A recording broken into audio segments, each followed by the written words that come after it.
I used to live in a small building downtown.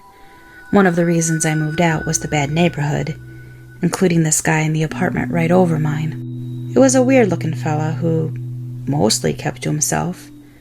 Around midnight, though, there was frequently a strange noise that cut on my nerves.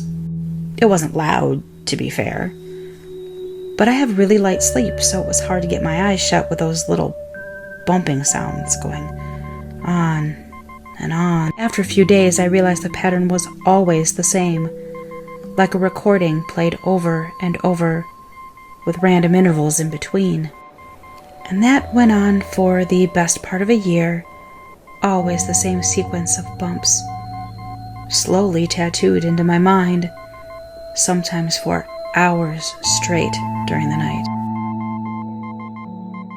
It was only several years later, helping my daughter with her homework, that I learned a little bit of Morse code. She knocked on the table with her knuckles, and a shiver immediately went through my spine as I recognized that exact pattern. When I asked her what it meant, she laughed. "It's the easiest one, Daddy," she said. "It's the one to call for help."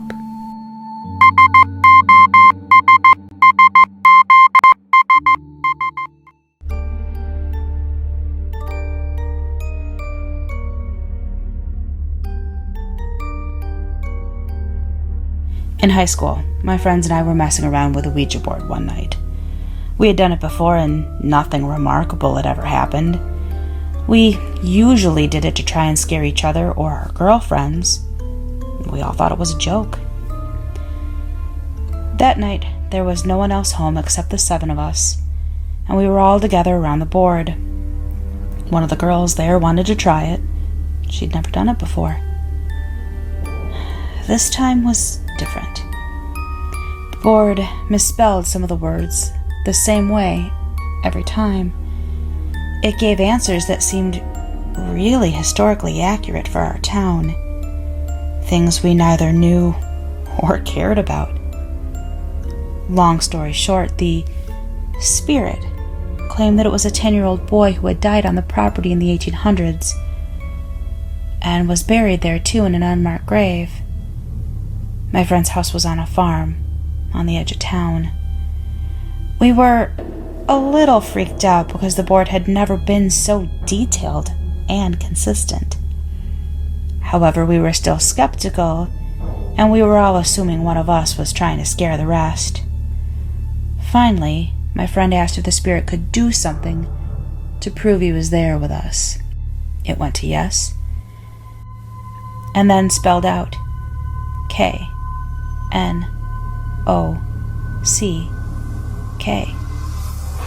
Then the planchette stopped moving. We all just stared at it silently, and then there was a on the window right next to us. The lights were on outside, and there was absolutely no one out there. We never touched that effing board again.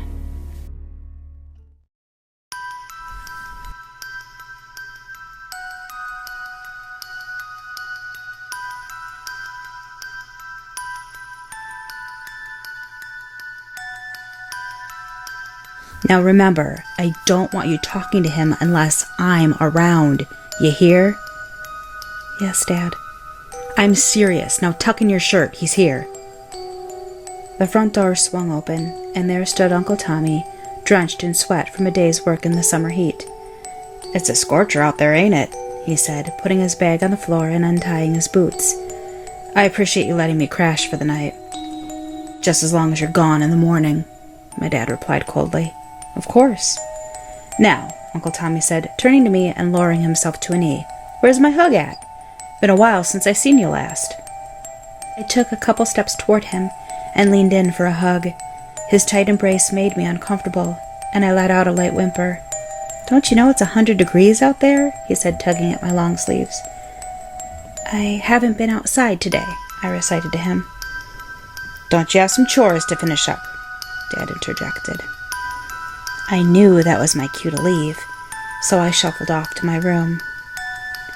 Later that night, I lay in bed, tossing and turning, unable to be comfortable, when I heard the thud of footsteps in the hallway outside my bedroom. After several long seconds of silence, the door opened quietly, the dark silhouette of a man entered the room, and the door closed again. For several more seconds there was nothing but unrelenting silence. I might have thought I had dreamt it all if it weren't for the sound of a hushed breath being carefully released. I could feel him getting nearer. The warmth of another person in the room was unfamiliar at this hour. I was not prepared for this. I prayed he would go away, to even come back in the morning if he must. He reached down and touched me. He rolled me onto my stomach and lifted up my shirt. From the corner of my eye I could see two things: the faint beam of a pocket flashlight and Uncle Tommy's eyes studying my bare skin. His rough fingers ran up and down my back. Suddenly he got up and walked to the bedroom door and left.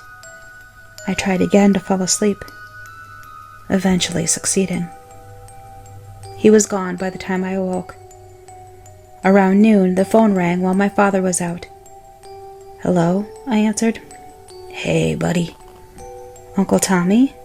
"Yeah. Your dad around?" "No, sir. Went to the store."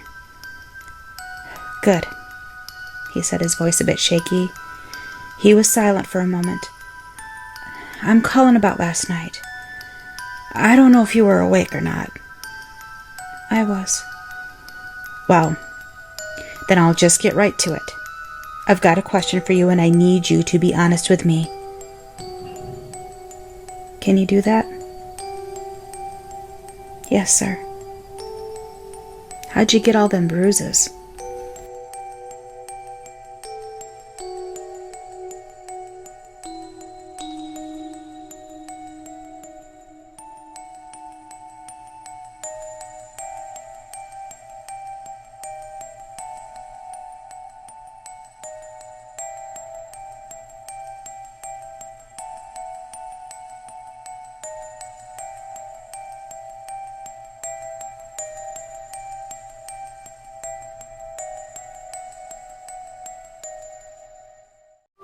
And now, a word from our sponsor. Do you like apples? Yeah. Well, I go. Vanitas. How do you like them apples?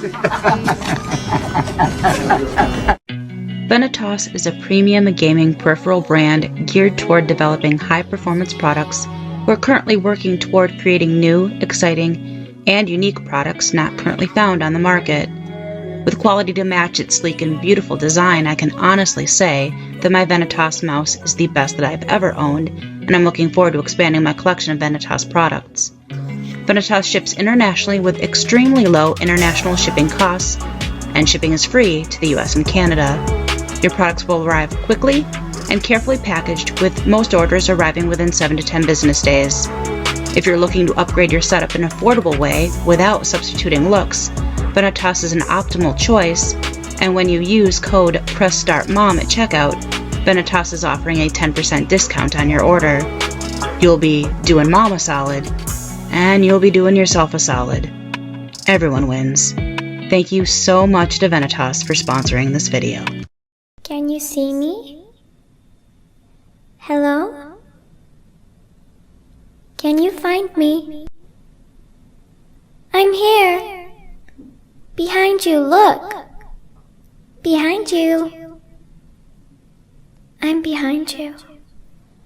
I am right behind you. Don't be scared. I just want to play a game with you. Hey, don't you run away. Please stay.